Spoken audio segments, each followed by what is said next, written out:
Welcome to the सूजस पत्रिका Rajasthan current affairs. तो आज मैं 1 जुलाई से है ना, ये 1 जुलाई की सूजस पत्रिका है। इससे मैं रेगुलर है ना डेली की सूजस पत्रिका का रिव्यू करूंगी। जो एग्जाम इम्पोर्टेंट है उसके बारे में मैं डिस्कस करूंगी। सूजस डेली सूजस अपडेट डालूंगी। 1 जुलाई से ये मैंने स्टार्ट करी है, तो ये 1 जुलाई की सूजस पत्रिका है।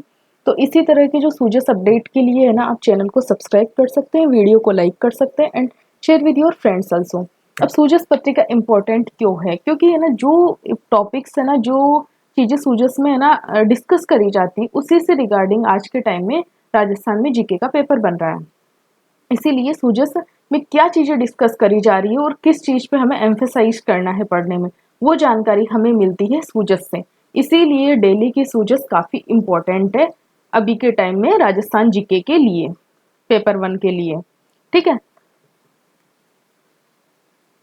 जैसे अगर इसमें दिखाएं हम, तो यहाँ पे देखो पांचना बांध के बारे में। पांचना बांध का जो 20 साल पुराना जो विवाद है वो है ना सोल्व हुआ है। ठीक है, दोनों पक्षों के बीच में 20 साल बाद में पांचना बांध जल विवाद पे है ना 20 वर्षों के बाद में समाधान हुआ है। ठीक है, तो अब यहाँ से क्या हुआ कि जो पांचना बांध है ये कहाँ पर है, कौन सा विवाद था, किसके बीच में विवाद था, ये सारी जो डिस्कशंस है ना, इससे संबंधित है ना क्वेश्चन है ना एग्जाम में पूछे जाएंगे। ठीक है, इसी तरह से ना एग्जाम इस तरह से है ना पेपर से सेट किया जाता है आजकल, कि जो टॉपिक्स जो बातें सूजस में डिस्कस होती है उसी के से रिगार्डिंग है ना पेपर में एग्जाम में क्वेश्चन किया जाता है। सो 1 जुलाई की ये सूजस पत्रिका है। 1 जुलाई से मैं कंटिन्यूस डेली की सूजस का अपडेट डालूंगी कि आज के सूजस में क्या डिस्कस करा गया है। तो कभी भी एग्जाम से, अगर कोई भी एग्जाम हम दे रहे हैं राजस्थान का, तो उसके जीके के पेपर के लिए 3 से 4 महीने पहले तक की सूजस में क्या क्या चीज़ें डिस्कस हुई है। जैसे पेपर, जैसे दिसंबर में पेपर है, तो अभी जैसे जुलाई से देख लो कि जैसे आरएएस का पेपर है, तो जुलाई से जो जो चीज़ें है ना सूजस में डिस्कस करी जा रही है ना, उसके इर्द गिर्द आरएएस का पेपर होएगा। ठीक है,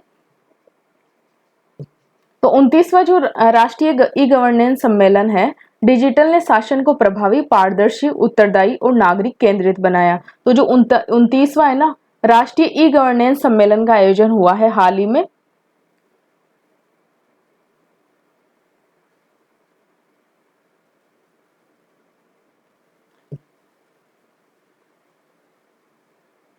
ये मुख्यमंत्री भजनलाल शर्मा जी है, ये कर्नल राज्यवर्धन राठौड़ सिंह जी हैं, और ये जयपुर में हुआ है 29वां जो नेशनल है ना कॉन्फ्रेंस ऑन ई गवर्नेंस, मतलब जो इलेक्ट्रॉनिक जो गवर्नेंस करी जा रही है उससे रिगार्डिंग ये है ना नेशनल कॉन्फ्रेंस थी, 29वीं नेशनल कॉन्फ्रेंस थी जो जयपुर राजस्थान में हुई है। ठीक है, तो इसके बारे में हम देखते हैं कि क्या क्या चीजें कहाँ पर ये हुआ है और क्या क्या चीजें यहाँ पे डिस्कस करी गई है। मुख्यमंत्री भजनलाल शर्मा ने कहा कि तकनीक केवल सुविधा का साधन न होकर सामाजिक समावेशन एवं जन कल्याण का प्रमुख माध्यम बने। ठीक है, मतलब तकनीक के जो डिजिटली है ना शासन भी, डिजिटल गवर्नेंस भी किया जाए। डिजिटल शासन लाभ समाज के अंतिम व्यक्ति तक पहुंचे और कोई भी नागरिक विकास की मुख्य धारा तक से वंचित ना रहे। ठीक है, जैसे कि डीबीटी हो गया। डीबीटी से क्या होता है कि डायरेक्टली है ना अकाउंट में पैसे ट्रांसफर किए जाते हैं। ठीक है, तो उससे क्या होता है कि जैसे पहले पहले जो था उसमें बीच में लोग है ना पैसे खा जाते थे, है ना, मीडिएटर्स जो होते थे, लेकिन आजकल डीबीटी से डायरेक्ट अगर कोई भी बेनिफिशियरी है तो उसके अकाउंट में पैसा आता है। तो ये क्या हो रहा है, ये है ना जो जो इलेक्ट्रॉनिक जो तकनीक है ना, उसको है ना ई गवर्नेंस है एक तरीके से, ये ना उसके तरीके से जनधन हो गया, आधार हो गया, मोबाइल के जरिए बिचौलियों का दखल खत्म किया और डिजिटल इंडिया जैसी पहल पर तकनीक को आर्थिक विकास का साधन बनाया। ठीक है,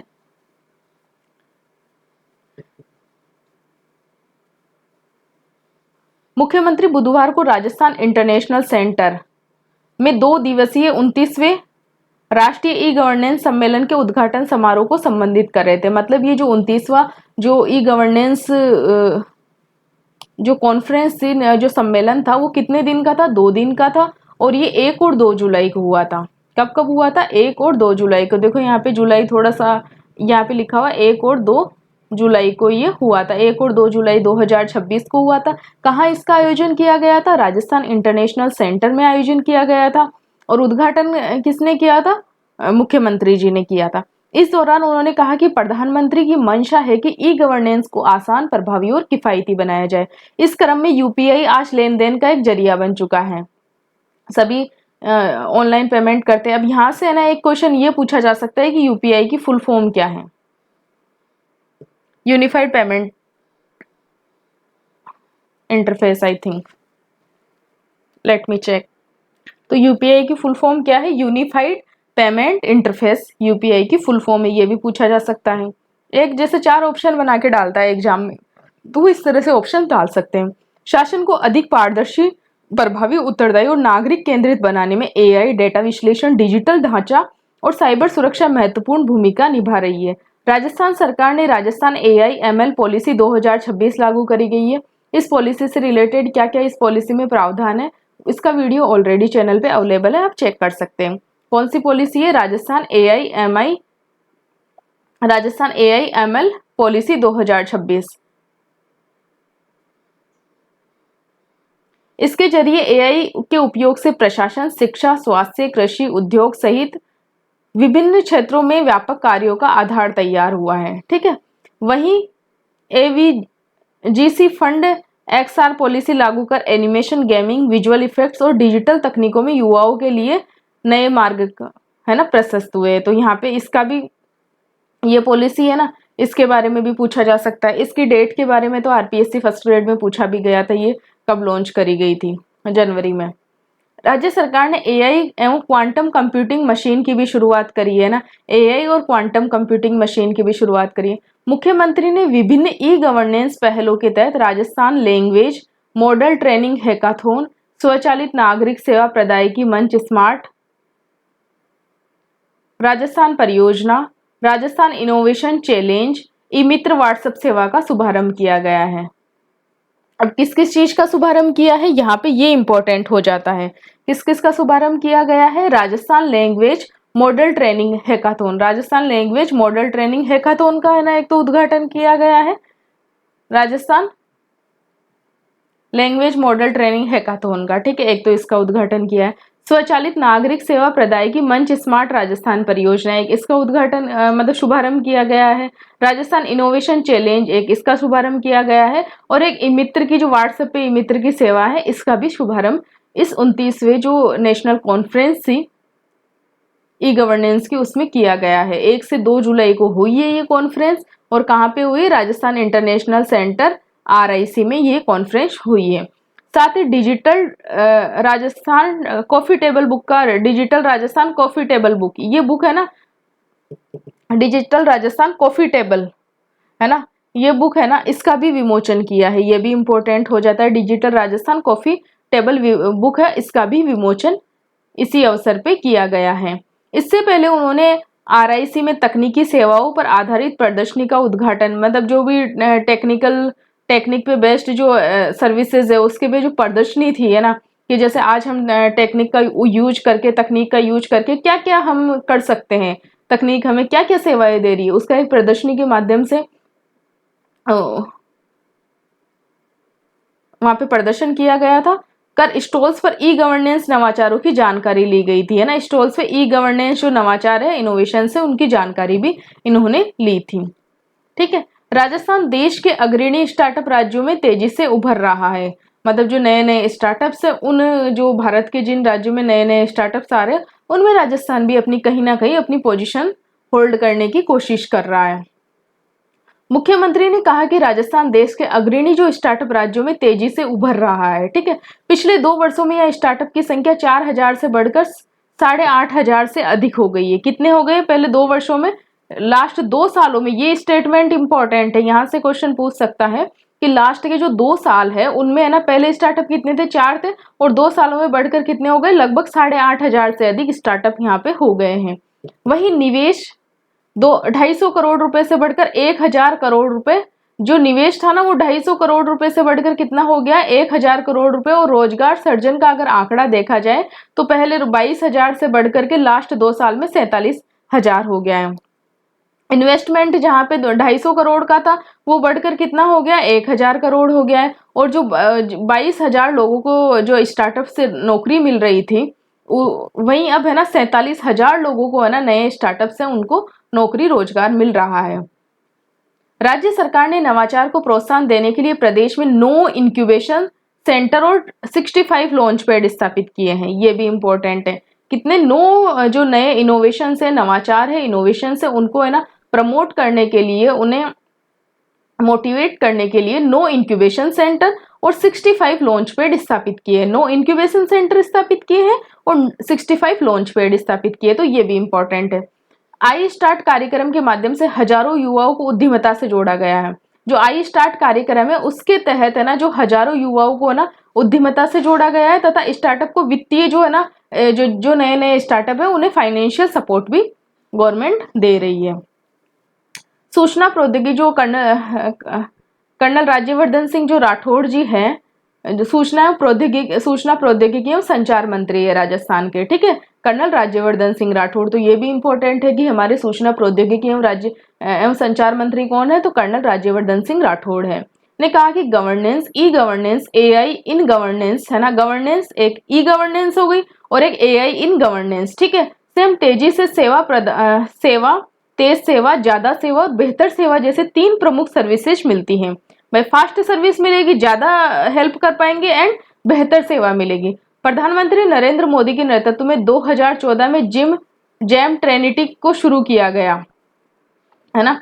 आज विश्व में सबसे ज्यादा कैशलेस ट्रांजैक्शन यूपीआई के माध्यम से, सबसे ज्यादा जो कैशलेस ट्रांजैक्शंस की बात करी जाती है यूपीआई की फुल फॉर्म क्या है, यूनिफाइड पेमेंट इंटरफेस है ना। यूपीआई की फुल फॉर्म भी आपको यहाँ पे ध्यान रखनी है, यूनिफाइड पेमेंट इंटरफेस इसकी फुल फॉर्म है। ये भी इंपॉर्टेंट हो जाता है, हमारे देश में हो रहा है सबसे ज्यादा, ठीक है। जेम ट्रिनिटी की शुरुआत मोदी जी ने कब करी थी, 2014 में करी थी। Unified payment interface, you for unified, P for payment and I for interface.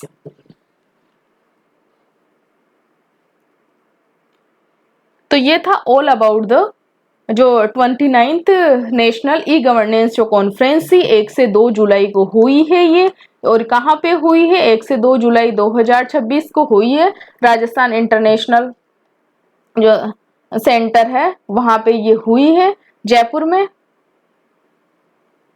और ये हमारे मुख्यमंत्री जी है भजनलाल शर्मा जी, और ये हमारे जो राजस्थान के जो भी आईटी से रिलेटेड है वो मंत्री कर्नल राज्यवर्धन सिंह राठौड़ जी हैं, सूचना प्रौद्योगिकी एवं संचार मंत्री।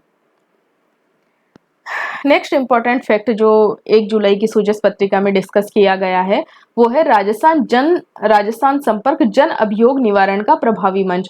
इससे रिगार्डिंग डेली हर 2-4 दिन में सूजस में आता रहता है, क्योंकि ये भी क्या है, ई गवर्नेंस है, इसलिए तो है 181 जो इसका टोल फ्री नंबर है। मुख्यमंत्री भजनलाल शर्मा ने राजस्थान इंटरनेशनल सेंटर के 2 दिवसीय 1 से 2 जुलाई 29th नेशनल ई गवर्नेंस जो कॉन्फ्रेंस थी में कहा कि राजस्थान में तकनीकी को जन कल्याण का, मतलब जो भी टेक्निक्स है उससे जन कल्याण क्या प्रभावी माध्यम बनाने की दिशा में है ना निरंतर कार्य किया जा रहा है। राजस्थान संपर्क जन अभियोग निवारण है ना, राजस्थान संपर्क है ना, राजस्थान संपर्क जो पोर्टल है, संपर्क पोर्टल है राजस्थान संपर्क, वो क्या है, जन अभियोग निवारण का एक प्रभावी मंच बन गया है, और ये वाकई यहाँ पे प्रॉब्लम सॉल्व होती है ना। इस प्लेटफॉर्म से हर महीने 2.5 से 3 लाख शिकायतों का, कितने 2.5 से 3 लाख शिकायतों का समयबद्ध निस्तारण किया जाता है। मैंने भी ट्राई किया था, यहाँ पे मेरी भी कंप्लेन को रिजोल्व किया गया था। वे स्वयं राजस्थान जनसंपर्क पर शिकायतों का निवारण करते हैं, ठीक है। ई मित्र के माध्यम से 900 से अधिक सेवाएं उपलब्ध। मुख्यमंत्री ने कहा कि ग्रामीण एवं स्कूली स्तर पर भी डिजिटल ढांचा सशक्त किया गया है। इसी क्रम में 65 I start launch pad nest स्थापित कर 1,28,000 से अधिक विद्यार्थियों को नवाचार और उद्यमिता से जोड़ा गया है, ठीक है। डिजिटल बुनियादी ढांचे को सशक्त करने के उद्देश्य से 1,686 किलोमीटर ऑप्टिकल फाइबर नेटवर्क का विस्तार किया गया है, ठीक है। कितना, 1,686 जो है ना किलोमीटर ऑप्टिकल फाइबर, ये भी इंपॉर्टेंट फैक्ट है नेटवर्क का विस्तार, जिसमें है ना जिससे हजारों सरकारी भवन क्या है कि जुड़ सके, ठीक है। वही 3,200 से अधिक ग्राम पंचायतों में 12,500 से अधिक हाई स्पीड इंटरनेट कनेक्शन स्थापित किए गए। मतलब जो ग्राम पंचायतें थी हमारी 3,200 से अधिक, मतलब लगभग इतनी हमारे जो ग्राम 3,200 से अधिक जो ग्राम पंचायतें हैं उनमें क्या है कि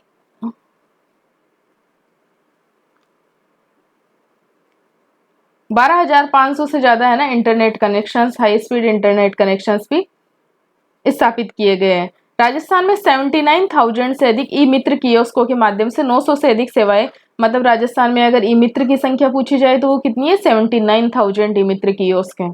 तो ये डाटा है ई गवर्नेंस, यही ई गवर्नेंस है कि क्या ई गवर्नेंस के माध्यम से, तो ये डाटा है, तो ये इंपॉर्टेंट हो जाता है क्योंकि ये सूजस में डिस्कस किया गया है। राजस्थान को डिजिटल पहचान के लिए राष्ट्रीय स्तर पर सम्मान, ये भी इंपॉर्टेंट है। मुख्यमंत्री ने कहा कि भर्ती प्रक्रियाओं में पारदर्शिता और विश्वसनीयता सुनिश्चित करने के लिए एआई बेस्ड फोटो जो है ना वेरिफिकेशन, ई केवाईसी जैसी व्यवस्थाएं भी लागू कर दी गई है। साइबर हमलों और ऑनलाइन धोखाधड़ी से निपटने के लिए आधुनिक साइबर लैब और साइबर रेंज प्लेटफॉर्म तैयार किए गए ताकि हमारी डिजिटल जो ढांचा है वो पूरी तरह से सुरक्षित रहे।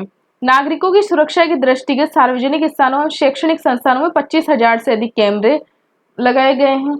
डिजिटल पहचान और आधार सत्यापन के क्षेत्र में उत्कृष्ट कार्य के लिए, किसके लिए, डिजिटल पहचान और आधार जो सत्यापन है के क्षेत्र में उत्कृष्ट कार्य के लिए राजस्थान को नेशनल लेवल पे भी सम्मानित किया गया है। तो किस लिए नेशनल लेवल पे सम्मानित किया गया है राजस्थान को, डिजिटल पहचान मतलब आधार कार्ड हो गया, तो और आधार सत्यापन के लिए है ना राजस्थान को नेशनल लेवल पे भी सम्मानित किया है। तो ये भी फैक्ट इंपॉर्टेंट हो जाता है। भारत के डिजिटल भविष्य के निर्माण में राजस्थान की महत्वपूर्ण भूमिका, तो जो हमारे भारत के डिजिटल भविष्य है उसमें राजस्थान का क्या रोल है, इसके बारे में भी डिस्कस किया गया मीटिंग में। मुख्यमंत्री भजनलाल शर्मा ने कहा कि प्रधानमंत्री नरेंद्र मोदी के नेतृत्व में विकसित भारत विकसित राजस्थान 2047 के विजन को साकार करने के लिए राज्य के डिजिटल इंफ्रास्ट्रक्चर विकसित किया जा रहा है, राइट। ई गवर्नेंस के माध्यम से नागरिक केंद्रित सेवाओं में पारदर्शिता बढ़ी है और त्वरित सेवाओं से समय और लागत की बचत हुई है।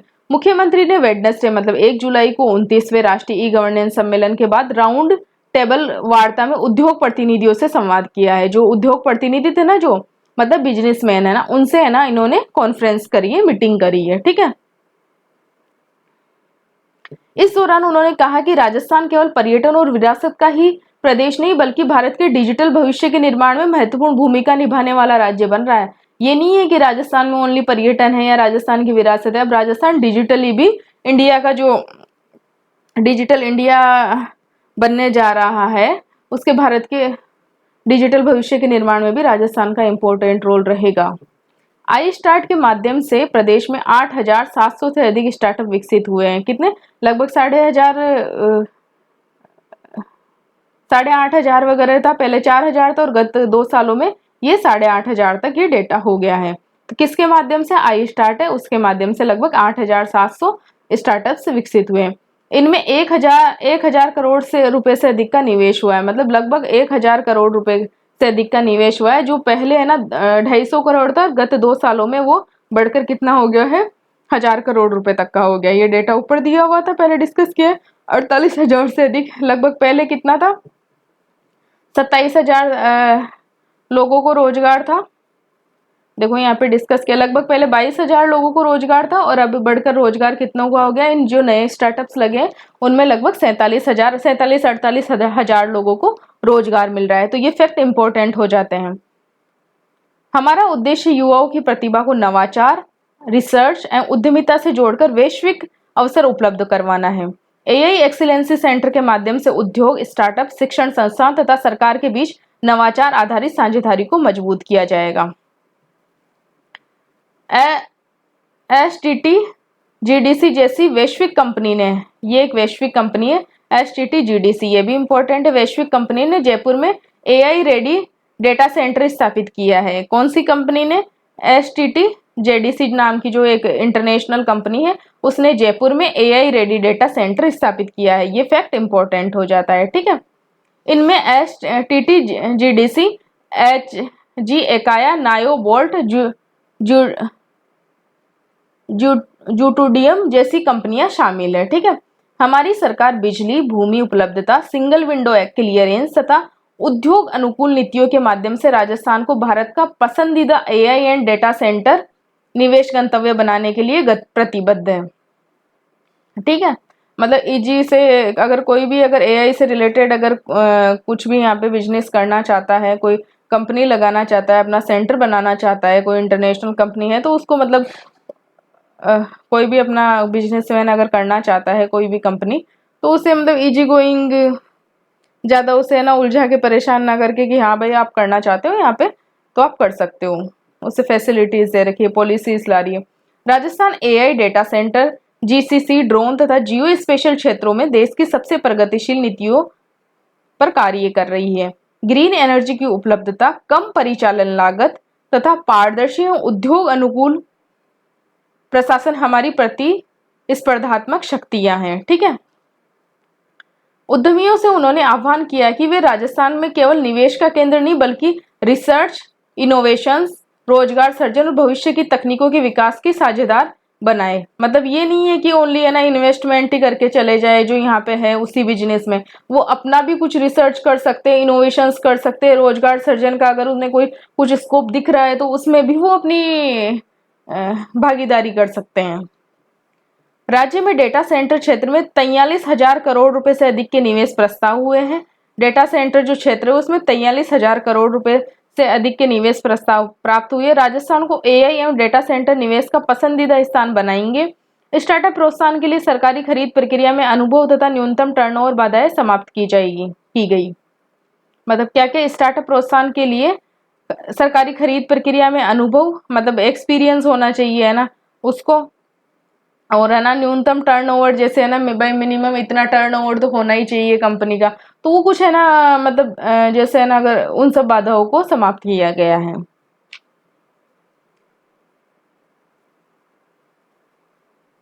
तो ये था 1 और 2 जुलाई को ई गवर्नेंस से रिलेटेड जो भी मीटिंग हुई, कॉन्फ्रेंस हुई, उसमें क्या क्या चीजें डिस्कस हुई उसके बारे में। नेक्स्ट, मुख्यमंत्री की पहल पर दोनों पक्षों की सहमति बनी। पांचना बांध जो जल विवाद है उसमें है ना दोनों पक्ष है उसमें सहमति बनी है, 20 वर्षों के बाद में इसमें सॉल्यूशन हुआ है। तो कौन से हैं वो 2 पक्ष, अब उसके बारे में डिस्कस करते हैं। भजनलाल शर्मा के मार्गदर्शन और राज्य सरकार की सकारात्मक पहल से करौली जिले के पांचना बांध है ना, कौन सा, करौली जिले का पांचना बांध, कहाँ पर है पांचना बांध, करौली जिले में है। ठीक है। अब यहाँ से अगर हम है ना इतने सारे बांध है, अब हमें तो नहीं पता, अगर हम सूजस नहीं पढ़ेंगे तो हमें पता ही नहीं है कि पांचना बांध अभी चर्चा में है, क्योंकि 20 साल बाद में उसके जो भी जल विवाद था उसका समाधान हुआ है। कहाँ पर है, करौली में है। कि पांचना बांध के वितरण को लेकर दोनों पक्षों में 20 वर्ष पुराना विवाद का समाधान हुआ।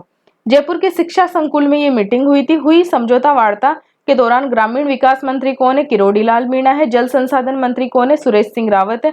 गृह राज्य मंत्री कौन है, जवाहर सिंह बेडम है। जवाहर सिंह बेडम कौन है, गृह राज्य मंत्री है। ठीक है। में लिखित समझौता संपन्न हुआ। सभी जनप्रतिनिधियों संबंधी पक्षों में सौहार्दपूर्ण वातावरण में जनहित को सर्वोपरि रखते हुए सहमति बनी।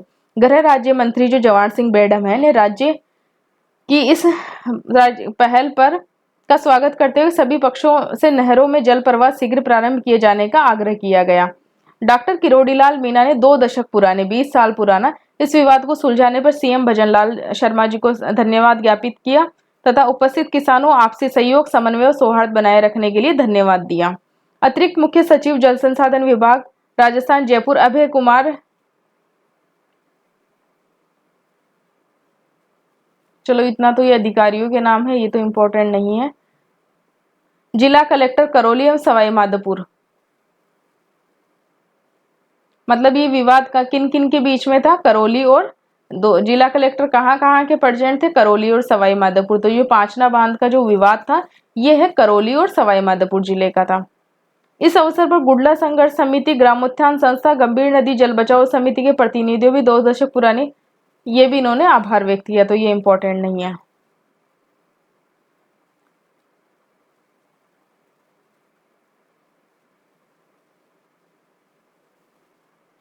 अब ये एक बार देखते हैं क्या इन्होंने विवाद सुलझाया है।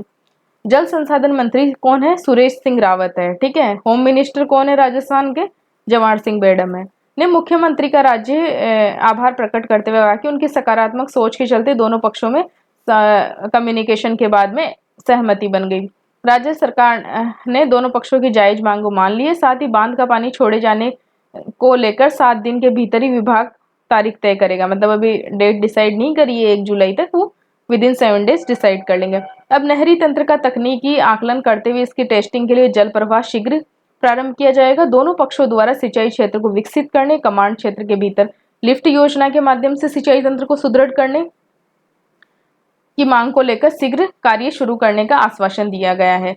पांचना बांध की 2100 MCFT क्षमता से लगभग 10,000 हेक्टेयर क्षेत्र में सिंचाई होती है ना। कितनी क्षमता है? 2100 MCFT जो क्षमता है उससे कितने एरिया में सिंचाई होती है? 10,000 हेक्टेयर क्षेत्र में सिंचाई होती है। किंतु वर्ष 2006 के बाद बांध से कमांड क्षेत्र की नहरों में जल प्रवाह नहीं हो रहा था। 2006 से ये विवाद चल रहा था, तो बांध से ना कमांड क्षेत्र की जो नहरें थी उसमें क्या हो रहा था, जल का प्रवाह नहीं हो रहा था। तो ये इंपॉर्टेंट है, कौन से क्षेत्र में जल का प्रवाह नहीं हो रहा था? कमांड क्षेत्र की नहरों में जल का प्रवाह नहीं हो रहा था 2006 से। गुडला सहित क्षेत्र के 21 राजस्व गांव लगातार ये मांग कर रहे थे कि बांध से लिफ्ट सिंचाई परियोजना के माध्यम से उन्हें पानी उपलब्ध करवाया जाए, तभी नहरों में जल प्रवाह की अनुमति दी जाए।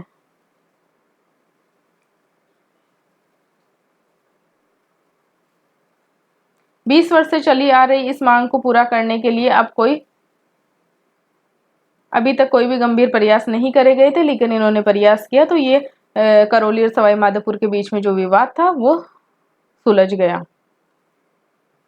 मुख्यमंत्री श्री भजनलाल शर्मा ने जो बजट 2026-27 के बजट में जो गुडला क्षेत्र के 21 राजस्व गांवों को लिफ्ट सिंचाई स्कीम के माध्यम से पानी दिए जाने की घोषणा करी थी। ये भी इम्पोर्टेंट है, बजट जो 2026-27 था उसमें जो गुडला क्षेत्र के जो 21 राजस्व गांव थे, ठीक है, वो लिफ्ट सिंचाई जो स्कीम है, कौन सी लिफ्ट सिंचाई स्कीम है, उसके माध्यम से पानी दिए जाने की इन्होंने घोषणा करी थी।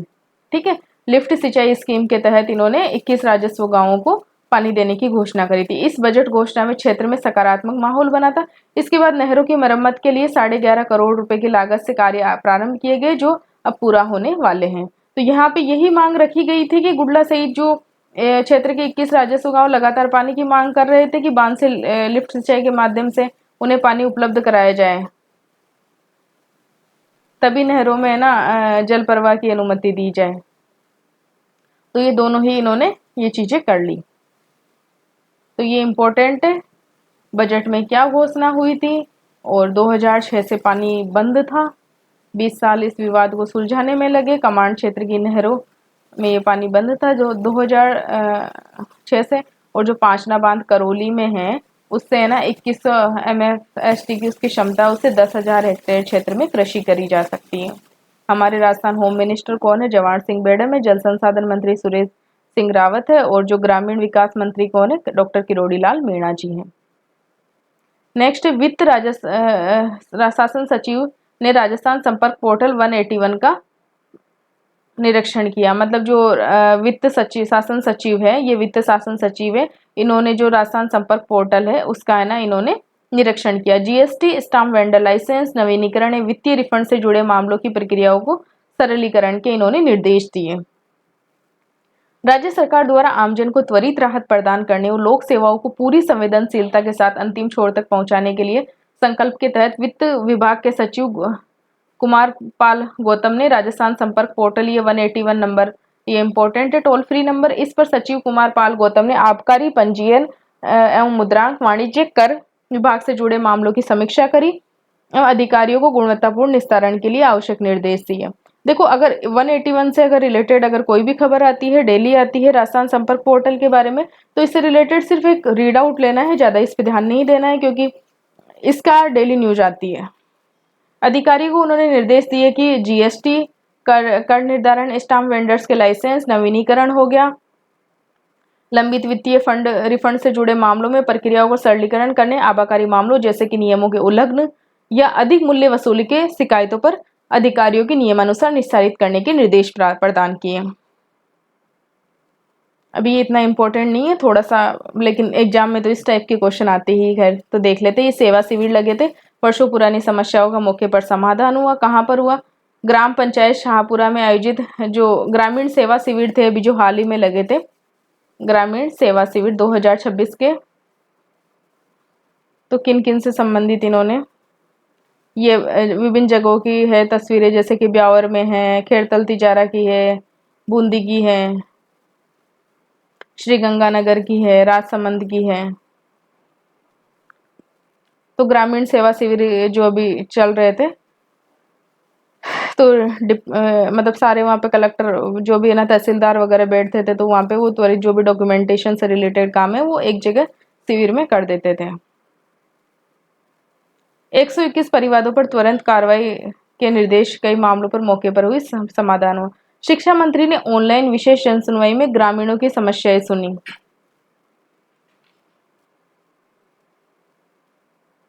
इन्होंने बस ये भाई 121 जो कंप्लेंट से उन पे एक्शन लिया है। शिक्षा मंत्री ये मदन दिलावर जी हैं। बुधवार को सचिवालय स्थित पंचायती राज सभागार से प्रदेश की 6 ग्राम पंचायतों से ऑनलाइन विशेष जन सुनवाई कर है ना, आमजन की समस्याओं को गंभीरता से सुना तथा अधिकारियों को संवेदनशीलता तत्परता के साथ शीघ्र एवं समाधान सुनिश्चित करने के निर्देश दिए थे। तो इन्होंने ये था कि कहाँ कहाँ से जो 6 ग्राम पंचायतें थी, तो कहाँ कहाँ से टोटल 121 मामले आए थे। तो ये तो इम्पोर्टेंट नहीं है इतना।